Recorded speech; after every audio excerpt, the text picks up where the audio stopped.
India market invest মাইন্ডসেটে আপনাদের স্বাগত। যারা চ্যানেল নতুন এসেছেন তাদেরকে বলবো প্লিজ চ্যানেলটাকে সাবস্ক্রাইব করবেন, লাইক করুন, বেল আইকনটা প্রেস করবেন, তার সাথে অল বাটনটা প্রেস করবেন, তাই নোটিফিকেশনটা কিন্তু সঙ্গে সঙ্গে আপনাদের কাছে গিয়ে পৌঁছাবে।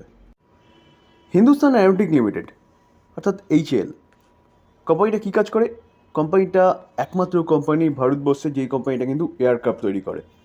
তার সাথে সাথে হেলিকপ্টার বলুন, ড্রোন সেগমেন্টে কোম্পানিটার এক্সপোজার আরও বাড়তে চলেছে, এরোস্পেসে কোম্পানিটার এক্সপোজার রয়েছে। তো সেই জায়গায় দাঁড়িয়ে যে কোম্পানিটা, এই কোম্পানিটা কিন্তু মোনোপলি বিজনেস করছে। হেভি রিসেন্ট অর্থাৎ বলতে পারেন এপ্রিল মাসে অনেকগুলো খবর কিন্তু আমরা পেয়েছিলাম ড্রোন সেগমেন্টের জন্যে। আরব আমিরের সাথে কিন্তু তারা একটা টাই আপ করেছে।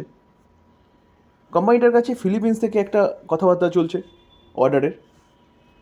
তার পাশাপাশি কিন্তু ভারত সরকারের কাছ থেকে 65,000 কারোরের একটা 97 তেজাসের অর্ডার পেয়েছে। তো ইসরায়েল এবং ইরানের যুদ্ধের জন্য কিন্তু সেই সেই মুভমেন্টটা কিন্তু দেখা যায়নি, কারণ কোম্পানির কাছে কিন্তু একের পর এক অর্ডার এসছে। তো বলতে পারেন সেই একটা র্যালি কিন্তু মিস হয়ে গেছে, সেই র্যালিটা এখন চলছে। কারণ দেখুন, যে কোনো কোম্পানি যখন অর্ডার পাবে, বিজনেস ভালো করবে, তখন কিন্তু শেয়ারের রিফ্লেক্ট সেটা করবেই। তো সেই সময়ে একটা যুদ্ধের পরিস্থিতি ছিল বলে শেয়ারটার মধ্যে ভালো মুভমেন্ট দেখা যায়নি। তো এখন বলতে পারেন সেই মুভমেন্টটা কিন্তু দেখা যাচ্ছে। দেখুন, আমরা যদি কোম্পানিটার রিটার্ন দেখি না, তাহলে দেখলে দেখাবে, দেখুন 1 বছরে কোম্পানিটা প্রায় 20% রিটার্ন দিয়েছে। আমরা যদি 6 মাসে দেখলে দেখাবে 6 মাসে কোম্পানিটা কিন্তু তার টাকাটা ডবল বানিয়ে দিয়েছে শেয়ার হোল্ডারদের। এবং তার পাশাপাশি 1 বছরে দেখলে দেখাবে, দেখুন 1 বছরে 180% রিটার্ন দিয়েছে। কেন রিটার্ন দিয়েছে? এই কোম্পানিটা একের পর এক অর্ডার পাচ্ছে গভর্নমেন্টের থেকে, শুধু দেশের থেকে নয়, বিদেশ থেকেও কিন্তু একের পর এক অর্ডার পাচ্ছে। তো স্বাভাবিকভাবেই অর্ডার পেলে কোম্পানি তো একটা মুভমেন্ট দেখাবেই। তো এই কোম্পানিটা কিন্তু এভারগ্রিন কোম্পানি, ভবিষ্যতে মাল্টিভেগার কোম্পানি। এই কোম্পানিটা কিন্তু রাডারে রাখতে পারেন লং টার্ম ইনভেস্টমেন্টের জন্য। তো কোম্পানিটা কিন্তু আগের বারে মিন্স বছর খানিক আগে স্প্লিট দিয়েছিল।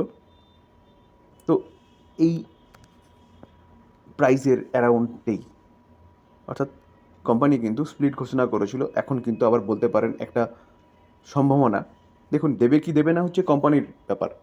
কোম্পানি কিন্তু সেই জায়গায় এসছে, অর্থাৎ কোম্পানি কিন্তু একটা স্প্লিট দিলেও দিতে পারে।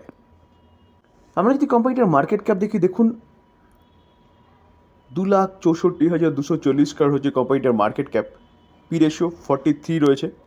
আমরা যদি রিটার্ন অন ক্যাপিটাল এমপ্লয় দেখলে দেখা যাবে কিন্তু 30.6 রয়েছে। এবং রিটার্ন অন ইকুইটি দেখলে দেখা যাবে, দেখুন 27 রয়েছে, ফেস ভ্যালু 5 রয়েছে। তো সেটাই বলছি যে কোম্পানি কিন্তু স্প্লিট দিতে পারে, কারণ এই সময়ে কোম্পানি কিন্তু স্প্লিট বা বোনাস দিতে পারে। এই সময় কিন্তু কোম্পানি আগের বারও স্প্লিট দিয়েছিল। আমরা যদি 2018 থেকে কোম্পানির নেট প্রফিট দেখি, 1987, 2346, 1842। 1842টা দেখুন 3239, 5086, 5811।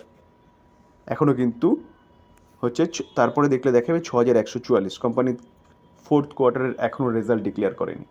তাহলে কোম্পানি কিন্তু 2018 থেকে কন্টিনিউয়াসলি তার যে প্রফিট সেটা বাড়িয়ে গেছে, ভবিষ্যতে আরও বাড়বে। কেন? কারণ কোম্পানি একের পর এক অর্ডার কিন্তু পরপর পেয়েছে। সে অর্ডার সাপ্লাই দেবে, কোম্পানির কিন্তু রেভিনিউ হিট হবে এবং তার সাথে সাথে প্রফিটও হিট হবে। তাহলে বুঝতে পারছেন তো কোম্পানিটা কোথায় গিয়ে দাঁড়াবে। কারণ ইউক্রেন রাশিয়া যুদ্ধের পরে কিন্তু গভর্নমেন্ট তার স্ট্যান্ডটাকে পুরো চেঞ্জ করে ফেলেছে, যে বিদেশি যে দেশগুলোর ওপর ডিপেন্ডেন্সি, সেই ডিপেন্ডেন্সিগুলোকে কমিয়ে নিজের দেশের প্রতি কটা কোম্পানিকে কিন্তু পুনরুজ্জীবিত করেছে ডিফেন্স সেক্টরে, যার জন্যে প্রতি কটা কোম্পানি ডিফেন্স সেক্টরে কন্টিনিউয়াসলি ভালো আপসাইড মুভমেন্ট দেখাচ্ছে। দেখুন, আমরা যদি শেয়ার হোল্ডিং প্যাটার্ন দেখি, তাহলে মার্চ 2024 প্রোমোটার কত 71.64% স্টেক হোল্ড করছে, FIIs 12.43%, foreign institution investor, domestic institution investor কিন্তু অ্যাপ্রক্সিমেট 10%, আর পাবলিক অনলি ফর 6%। তো প্রোমোটার মিন্স ভারত সরকার। এফআইএস ডিআইএস কিন্তু বলতে পারেন যে 22% স্টেক হোল্ড করছে, 22%-এর ওপরে। এবং পাবলিক অনলি ফর 6% রয়েছে। তা এতটা এফআইএস, এতটা ডিআইএস কেন রয়েছে? কারণ কোম্পানির বিজনেসের দম আছে এবং কোম্পানির বিজনেস কন্টিনিউয়াসলি ভালো করছে। তো স্যার, এই যে কোম্পানি, এই কোম্পানি নিয়ে কিন্তু আপনি চিন্তাভাবনা করতে পারেন, ভবিষ্যতের মাল্টিভেগার কোম্পানি এইটা। দেখুন, ইউনাইটেড ব্রেভারিজ এই যে কোম্পানিটা, এই কোম্পানিটা কিন্তু লিকার কোম্পানি। আজকে দেখলে দেখা যাবে কোম্পানিটা কিন্তু 10%-এর ওপরে একটা 10% একটা আপসাইড মুভমেন্ট দেখিয়েছে বা আপার সার্কিট মেরেছে বলতে পারেন। তো এই কোম্পানিটা কেন আপার সার্কিট মেরেছে? কোম্পানিটা আপার সার্কিট মারার পিছনে বলছে যে কোম্পানিটার এই কোয়ার্টারে, অর্থাৎ জানুয়ারি থেকে যে মার্চের কোয়ার্টার, সেই কোয়ার্টার 4-এর রেজাল্টের রেভিনিউ, অর্থাৎ এই কোম্পানি কিন্তু তার রেভিনিউ খুব ভালো প্রেজেন্ট করতে পারে। দেখুন কোম্পানিটা কোথা থেকে জানতে পারছি আমরা, কোম্পানিটা তার টেলার, অর্থাৎ বলতে পারেন যে কোয়ার্টার 4-এর একটা আপডেট দেখিয়েছে, যেখানে এই কোম্পানিটা বলছে যে আজকের দিনে 24শে এপ্রিল যে রিপোর্টেড কোম্পানি রিপোর্ট করেছে যে 20% ইনক্রিজ হতে পারে রেভিনিউ। কোথায়? এই কোয়ার্টারে, অর্থাৎ কোয়ার্টার 4-এর। এই নিউজটা যখনই মার্কেটে এসছে তখন থেকে কিন্তু কোম্পানিটা আপসাইড মুভমেন্ট দেখানো শুরু করেছে, সেটা আপনারা চার্ট দেখলেও কিন্তু বুঝতে পারবেন। তো আজকে এই কোম্পানিটা বাড়ার পিছনে হচ্ছে কারণ কিন্তু এটাই, যে কোম্পানির রেভিনিউ কিন্তু অনেক ভালো হতে পারে এই কোয়ার্টার 4-এ। NHPC, national hydro power corporation limited, কোম্পানির নাম দেখেই বুঝতে পারছেন যে কোম্পানিটা কিন্তু হাইড্রো পাওয়ার নিয়ে কাজ করছিল একদম প্রথম থেকেই। তো এখন কোম্পানিটা শুধু হাইড্রো পাওয়ার নয়, তার সাথে উইন্ড বলুন, সোলার বলুন, সেই সব নিয়েও কিন্তু কাজ করছে। আমরা যদি কোম্পানিটার রিটার্ন দেখি, দেখুন কোম্পানিটা 1 বছরে কীরকম রিটার্ন দিয়েছে, 1 বছরে 114%। তাও কখন? যখন কোম্পানিটা তার হাই থেকে অনেকটা ডিসকাউন্টে চলছে। হাই 115 মেরেছিল, সেখান থেকে কিন্তু এখন প্রাইস চলছে কত? 90-এ। তো আমরা যদি কোম্পানিটার 5 বছর রিটার্ন দেখি, 5 বছরে 283% রিটার্ন দিয়েছে, একটা পিএসইউ কোম্পানি। দেখুন ম্যাক্সিমাম চার্ট প্যাটার্ন দেখলে দেখাবে কোম্পানিটা কিন্তু আগে খুব একটা ভালো রিটার্ন দেয়নি, কন্ট্রাস্টে নিচেই নেমেছিল। এখন এতটা বাড়ার পিছনে কারণ কি? বাড়ার পিছনে যদি কারণ বলেন তাহলে রিনিউয়েবল এনার্জি। এই কোম্পানিটা কিন্তু রিনিউয়েবল এনার্জি নিয়ে কাজ করে। এই কোম্পানিটা বলতে পারেন রিনিউয়েবল এনার্জির পুরো একটা প্যাকেজ, যেখানে হাইড্রো পাওয়ার নিয়ে তো কোম্পানিটার মেন বিজনেস, তার সাথে কোম্পানিটা উইন্ড বলুন, সোলার নিয়ে কাজ করছে। তো এই কোম্পানি নিয়ে একটা ভালো নিউজও পাওয়া যাচ্ছে। চলুন নিউজ কী পাওয়া যাচ্ছে সেটা দেখি। দেখুন এনএইচপিসি সাইন করেছে supplementary joint venture agreement JVA to sell partial stake in NHPTL to power grid. তো এনএইচপিটিএল এর কিছু স্টেক এনএইচপিসি কাকে দিচ্ছে? পাওয়ার গ্রিডকে দিচ্ছে। তো সেই জায়গায় দাঁড়িয়ে বলছে post the sale power grid will hold 50% stake equity কার? এনএইচপিটিএল। আজকের দিনেরই খবর, 24 এপ্রিল 2024-এ। এটা কিন্তু একদম অফিসিয়ালি খবর, তারা এনএসসিকে জানিয়েছে আজকের দিনে 24শে এপ্রিল।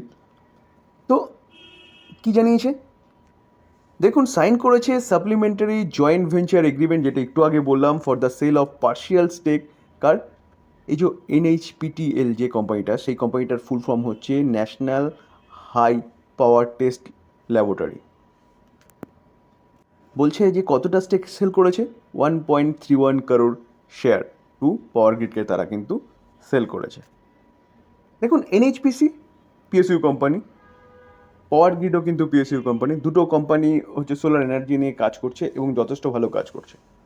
তো সেই জায়গায় দাঁড়িয়ে এগ্রিমেন্ট হবে, তো এটা স্বাভাবিক, কারণ গভর্নমেন্ট বেস কোম্পানি করতেই পারে এগ্রিমেন্ট। তো এগ্রিমেন্টটা হয়েছে কিন্তু কোম্পানি তার বিজনেসটাকে আরও বাড়ানোর জন্য। তো সেই জায়গায় দাঁড়িয়ে কোম্পানি কন্টিনিউয়াসলি ভালো পারফরমেন্স করছে, একের পর এক অর্ডার কিন্তু পাচ্ছে, তার বিজনেসটাকে এক্সপ্যান্ড করছে, অর্ডার পাচ্ছে মিন্স বিভিন্ন জায়গায় সেট আপ তৈরি করছে। তো সেই জায়গায় দাঁড়িয়ে বিজনেস বাড়ছে, তো কোম্পানির স্টেকটাও কিন্তু বাড়বে। এখন বলতে পারেন কোম্পানি কিন্তু সুস্থি নিচ্ছে। তো এই কোম্পানি নিয়ে কিন্তু চিন্তাভাবনা করতে পারেন লং টার্মের জন্য। এই কোম্পানিটা এভারগ্রিন কোম্পানি। যদি এই গভর্নমেন্ট ইলেক্টেড হয়ে আসে তাহলে কিন্তু এই কোম্পানিটাকে আর ধরে রাখতে পারবেন না বা এই জায়গায় পাবেন না। কেন? কারণ গভর্নমেন্ট যে চিন্তাভাবনা নিয়ে এগোচ্ছে, সেই চিন্তাভাবনাটাকে কিন্তু সফল করার জন্যে আগামী দিনেও কাজ করবে। তো এই কোম্পানিটাও কিন্তু আপনি আপনার রাডারে রাখতে পারেন লং টার্ম ইনভেস্টমেন্টের জন্য।